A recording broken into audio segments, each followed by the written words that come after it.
If you want to discuss skin અને સ્કિનના જે માઇક્રોબ્સમાં infection સ્કિનમાં હોય તો એમાં ગેસ કેંગરી એક ઇમ્પોર્ટન્ટ ટર્મ છે. ગેસ કેંગરી શું છે કે રેપિડલી સ્પ્રેડિંગ એડેમેટસ માયોનેક્રોસિસ છે. તો માયોનેક્રોસિસ છે જે સિવિયરલી ક્રસ્ટ બાઉન્ડ સાથે એસોસિએટ હોય કારણ કે પેથોજેનિકલી ક્લોસ્ટ્રિયા દ્વારા કન્ટામિનેટ હોય. પહેલાં એને મેલિગ્નન્ટ એડમ અથવા તો ક્લોસ્ટ્રિયલ માયોનેક્રોસિસ તરીકે ઓળખવામાં તો આપણે એનું પેથોજેનેસિસ જોઈએ. પેથોજેનેસિસમાં ડેવલપમેન્ટનું ગેસ કેંગરીમાં સૌથી પહેલાં તો બે સિચ્યુએશન રિક્વાયરમેન્ટ. સૌથી પહેલાં એનારોબિક એન્વાયરમેન્ટ કે ભાઈ વાતાવરણમાં ઉડું પ્રોપરલી ના મળતું હોય એટલે ક્રશિંગ ઇન્જરીઝના લીધે બ્લડ સપ્લાયનું ઇન્ટરપ્શન થઈ જાય અને ટિશ્યુનું ઇસ્કેમિયા થઈ જાય. બીજું સેકન્ડ વસ્તુ contamination wound. First is ischaemia, tissue ischaemia, O2 supply ના થાય પ્રોપરલી. સેકન્ડ વાઉન્ડ કન્ટામિનેશન જે સોઇલ કે એમાં જે એના સ્પોર્સ પ્રેઝન્ટ હોય એના થ્રુ.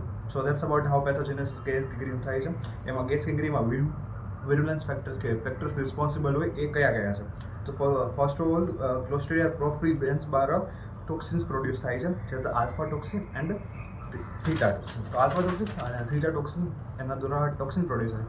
તો આલ્ફા ટોક્સિન શું કરશે કે GP2B અને 3A એટલે પ્લેટલેટ એડેસન્ટ મોલિક્યુલ્સને એક્ટિવેટ કરશે અને ન્યુટ્રોફિલ રિસેપ્ટર CD11B અને CD18. તો આ બંનેનું એક્ટિવેશન પ્લેટલેટ એડેસન્ટ મોલિક્યુલ અને ન્યુટ્રોફિલ રિસેપ્ટરનું એક્ટિવેશન, એનાથી પ્લેટલેટ્સ અને ન્યુટ્રોફિલનું બેનું એક્ટિવેશન થવાથી બેનું એગ્રેગેશન થશે અને એના લીધે ઓક્લુઝન એટલે બ્લડની જે સપ્લાય છે એ બ્રેક થઈ જશે. આપણે કહ્યું કે ભાઈ કઈ રીતે વિરુલન્સ ફેક્ટરને સૌથી પહેલાં જોયું તો પેથોજેનેસિસ કે ભાઈ બ્લડ ઇસ્કેમિયા થાય છે, બ્લડ સપ્લાયમાં ઓક્લુઝન થાય. તો ઓક્લુઝન થવામાં આલ્ફા ટોક્સિન રિસ્પોન્સ છે GB2B અને -3A platelet adhesion molecule neutrophil receptor CD11B અને CD18 અને આલ્ફા ટોક્સિન માયોકાર્ડિયલ કોન્ટ્રાક્ટિબિલિટી મતલબ માયોકાર્ડિયલ હાર્ટની રિલેટેડ જે કોન્ટ્રાક્ટિબિલિટી હોય ઘટાડે. એના લીધે આપણું જે કાર્ડિયક આઉટપુટ હોય એ પણ ઘટી જાય છે. દેટ્સ અબાઉટ કાર્ડિયક આઉટપુટ ઘટે અને તેના લીધે હાઇપોટેન્શન થાય છે.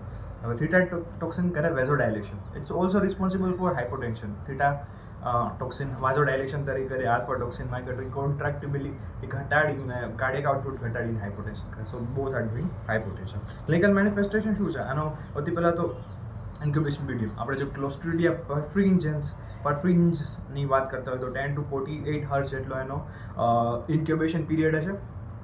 Second C novyi 5 to 6 days અને સી સેપ્ટિકમ 2 થી 3 દિવસ જેટલું હોય છે. હવે ક્લિનિકલ મેનિફેસ્ટેશનમાં second is pain at affected site. મતલબ અફેક્ટેડ સાઇટે પેઇન કઈ રીતે છે?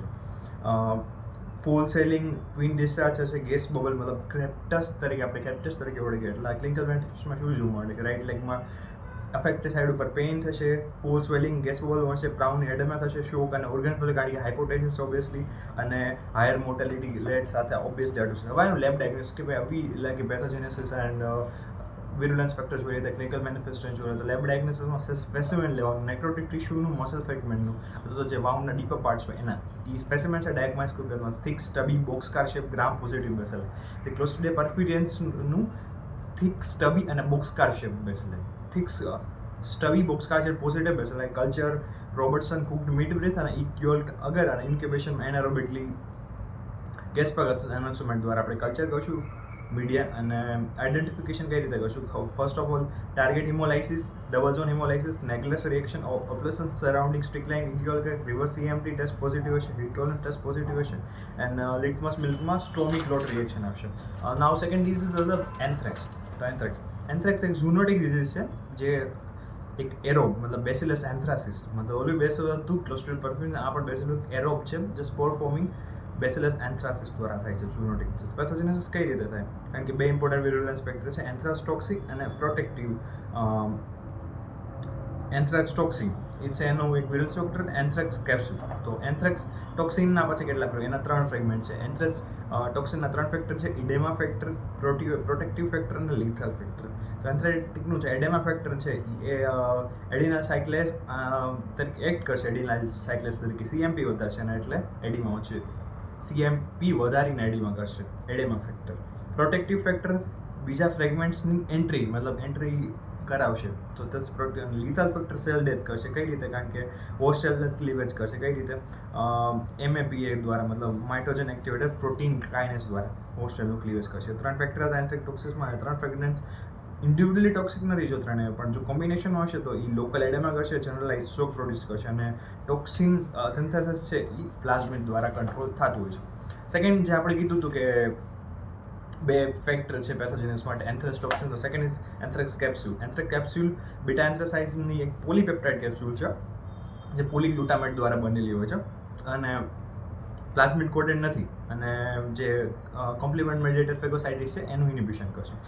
ક્લિનિકલ મેનિફેસ્ટેડ એનિમલ અને હ્યુમન અલગ હોય. એનિમલની અંદર કેટલા છે એ બધા આવતા હોય, તો એ મોર કોમનલી વધુ અફેક્ટ થતા હોય. અને કઈ રીતે કે ભાઈ સોઇલમાં જે ધૂળમાં સ્પોર્સ પ્રોડ્યુસ હોય એને ઇન્ગેશન કરતા હોય અને એની અંદર એટલે ફેટલ સેપ્ટિસેમિયા થાય. હ્યુમન્સનું ઇન્ફેક્શન ક્યુટેનિયસ મોડમાં થતું હોય, કારણ કે સ્પોર એન્ટર થાય સ્કિન દ્વારા થાય, કારણ કે આપણને ઘાબા વાગ્યું હોય, ઇનહેલેશન કરી લે, અથવા તો ઇને પાર્ટના એવા એનિમલના એવા પાર્ટ આપણે ઇનહેલ કરતા હોય કે જેનાથી સ્પોર આપણા બોડીમાં જઈ શકતું હોય. તો દેટ્સ હાઉ આપણે એન્થ્રેક્સ કરીએ. 3 ટાઈપના છે, ક્યુટેનિયસ, પલ્મોનરી, ઇન્ટેસ્ટિનલ.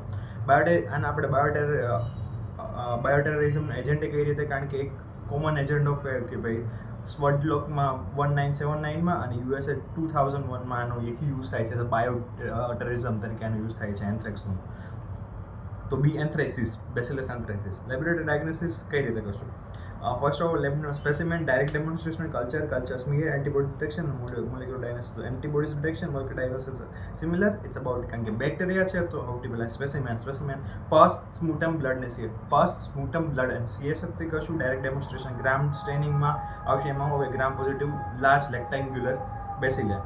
એમસી ફેડન્સી રિએક્શનમાં દેખાડશે એક પર્પલ કેપ્સ્યુલ જે બ્લુ બેસિલાઈ સરાઉન્ડ કરતી હોય, કારણ કે અને ડાયરેક્ટ ઇન્ફ્લુફ્રસના કેપ્સ્યુલર એન્ટીજન જોવા મળશે. કલ્ચરમાં ન્યુટ્રિયન્ટ અગારમાં મેડ્યુસા હેડ અપીરિયન્સ કોલોનાઇઝ હશે, બ્લડ અગારને ડ્રાય કે હોમોલાઇટિક કરે, જેલેટિન સ્ટાઇપ વગેરેમાં fir tree appearance grow, selective media અને solid medium with penicillin, wet medium, culture smear, Gram positive rods with bamboo stick appearance, antibody detection ELISA દ્વારા થાય, molecular diagnosis PCR, BA PX01 પ્રાઇમર. Herpes simplex virus. તો herpes simplex virus specifically after that આપણે measles discussion, and then we about the superficial mycos એટલે dermatophytes વિશે discuss કર્યું. Then we discuss about the leprosy and okay, that's keywords. Now we are going to discuss about herpes simplex virus. તો એ alpha herpes વિરિડીની alpha સબફેમિલી અરે involve હોય છે, replicate બહુ fast 12 to 18 હર્ટ્સની અંદર, અને બ્રોડ હોસ્ટ ટ્રેન્સ, મતલબ બહુ બધા લોકોને એનિમલ્સ બધાને ઇન્ફેક્ટ કરતું હોય છે. સો લેટેન્સીમાં જાય, કારણ કે મતલબ જો 9 સેલની અંદર જાય તો લેટેન્સી મીન્સ નિષ્ક્રિયતા, સુષુપ્તામાં અંદર લેટેન્ટ થઈ છે. તો એના 2 ટાઈપ છે, HS1 અને HSV2. બેના ડિફરન્સ શું છે? તો હર્પીસ સિમ્પ્લેક્સ 1 અને 2માં ડિફરન્સ છે કે ટ્રાન્સમિશન છે 1 નું હોય ડાયરેક્ટ કોન્ટેક્ટ થતું હોય મ્યુકસ એબ્રેડસ સ્ક્રીન દ્વારા, અને HS2નું સેક્સ્યુઅલ મોડ હતો તો વર્ટિકલ મોડ હતો. લેટેન્સી ટ્રાઇજેમિનલ ગેંગ્લિયમ આવ્યો, અને જે હર્પીસ 2 છે એ સેક્રલ ગેંગ્લિયમ. ટ્રાઇજેમિનલ ગેંગ્લિયા, હર્પીસ 2 છે એ સેક્રલ ગેંગ્લિયમ. એજ અફેક્ટેડ યંગ બાળકોમાં થતો હોય અને ઓલું યંગ એડલ્ટ્સની અંદર થતો હોય. કોમન મેનિફેસ્ટેશન છે જે હર્પીસ સિમ્પ્લેક્સ 1 જે ટ્રાઇજેમિનલ ગેંગ્લિયાની એક ચિલ્ડ્રનને અફેક્ટ કરતું હોય, orofacial mucosal lesions, encephalitis, meningitis, ocular lesion, skin lesion. Orofacial મ્યુકોઝલનું લેશન હશે, એન્સેફેલાઇટિસ હશે, મેનિન્જાઇટિસ હશે, ઓક્યુલર લેશન હશે અને સ્કિન લેશન, વેસ્ટ ઉપર સ્કિન લેશન હશે. હર્પીસ 2 સેક્સ્યુઅલ મોડ વર્ટિકલ મોડથી થાય, so genital modes skin lesion below the વેઇટ્સ અને ન્યુનોટલ હર્પીસ હશે. યો વિરુલેન્સ ઓલામાં ઓછું હોય, જ્યારે હર્પીસ 2માં ચાલુ હોય. ડ્રગ રેસિસ્ટન્સ પણ વધુ છે. એન્ટીજેનિક હોમોલોજી HSV1 અને 2 80% એન્ટીજેનિક હોમોલોજી શો કરશે. Antigenic હોમોલોજી similar, drug resistance neuro અને વિરુલન્સ 2નું વધારે છે. ડીએન હોમોલોજીમાં 50%થી પણ વધુ એની સિમિલારિટી જોવા મળશે. પેથોજેનેસિસ ઓલરેડી છે કે આપણે ડિસ્કસ કરી દીધું કે ભાઈ કઈ રીતે પ્રોડ્યુસ થાય છે. ક્લિનિકલ મેનિફેસ્ટેશન વી સેડ કે ભાઈ આ રીતે ઓરો રેન્જર મેનેજર્સ એન્સેફેલાઇટિસ બધું હશે. લેબોરેટરીમાં cytopathology, virus isolation, viral antigen detection, viral antibody detection and HSV DNA detection. તો સાઇટોપેથોલોજીમાં લેશનના બેઝમાંથી સ્ક્રેપ કરીને આપણે રાઇટ સાઇડ અથવા તો ગિમ્સા સ્ટેનથી કરશું, અને ઇન્ક્લુઝન બોડીઝ અને મલ્ટીન્યુક્લિએટેડ જાયન્ટ સેલ પ્રોડ્યુસ થાય છે. વાયરસ આઇસોલેશનમાં cell line preferred McCoy's preferred કરશું. વાયરલ ગ્રોથ, રાઉન્ડિંગ અને બલૂનિંગ ઓફ ઇન્ફેક્ટેડ સેલ દ્વારા આપણે ડિટેક્ટ કરવામાં આવશું. વાયરલ એન્ટીબોડી ડિટેક્શન એલિઝો દ્વારા, HSV DNA ડિટેક્શન PCR અને RT-PCR દ્વારા. મિઝલ્સ હાઈલી કન્ટેજનસ એક ચાઇલ્ડહુડ ડિસીઝ છે જે ફીવર, રેસ્પિરેટરી પ્રોબ્લેમ દ્વારા થતા, અને પછી મેકલ population causative agent measles virus, RNA virus family, paramyxo family. હવે પેથોજેનેસિસ ટ્રાન્સમિશન રેસ્પિરેટરી દ્વારા ટોટલ સ્મોલ એરિયા સ્પ્રેડિંગ થાય કે ભાઈ રેસ્પિરેટરી મલ્ટીપ્લાય કરે રીજનલ લિમ્ફ નોડમાં એન્ટર થશે પછી ઇન્ફેક્ટેડ મોનોસાઇટ્સ વિરેમિયા કરશે અને target site respiratory tract skin અને કંજક્ટિવ છે ક્લિનિકલ મેનિફેસ્ટેશનમાં ઇન્ક્યુબેશન પૂરું 10 ડેઝ જોઈએ ડિસીઝ 3 સ્ટેજમાં ડિવાઇડ થાય પ્રોડર્મલ ઇરપ્ટિવ અને પ્રોમિઝલ્સ પ્રોડર્મલમાં 4 દિવસ સુધી ફીવર કરતો હોય અને કોપ્લિક સ્પોટ જે 2 દિવસના ફીવર પછી વ્હાઇટ બ્લુ સ્પોટ હશે રેડ સ્ક્રીન અને ફર્સ્ટ બકલ મ્યુકોઝા અને પછી લોઅર મોલર ઉપર અપિયર થશે ઇરપ્ટિવ સ્ટેજમાં મેક્યુલોપોપ્યુલર રેડ રેશિસ હશે ફીવર કોપ્લિક સ્પોટ અને રેસ્ટ આ રીતે અને પોસ્ટમોરટલ સ્ટેજમાં વેઇટ લોસ અને વીકનેસ જોવા મળશે હેપેટાઇટિસનો specific collection nasopharyngeal antigen collection virus isolation antibody detection of virus isolation of monkeys with human kidney cell line are used after 7 to 8 days multinuclear giant cells observed the site of pathogenic effect.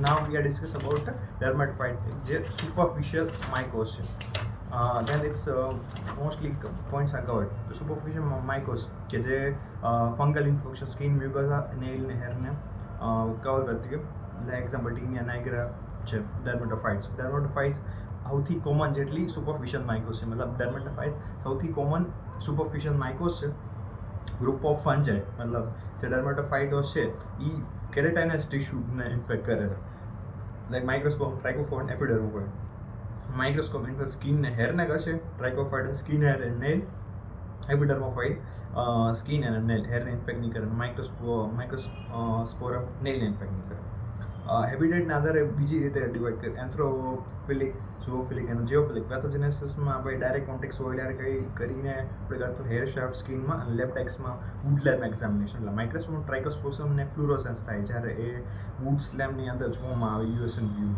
ફ્લુરોસન્સ એટલે આવે કારણ કે એની અંદર ટેરિડિન pigment હોય સેલોની અંદર ટેરિડિન pigment હોય એટલે wood lamp examination થઈ કે specimen collection skin scraping hair plugs અને nail clippings direct examination special KOH અથવા તો કેલ્ફ્લોર વ્હાઇટ સ્ટેઇનમાં મોલ્ડ કરવામાં આવે છે અને પછી presence of hyaline hyphae with arthroconidia તરીકે જો મેં culture SDA containing cycloheximide potato એક્ઝોસેવ use to stimulate sporulation so that's about the key 2 or 3 major important topic about the skin microbiology.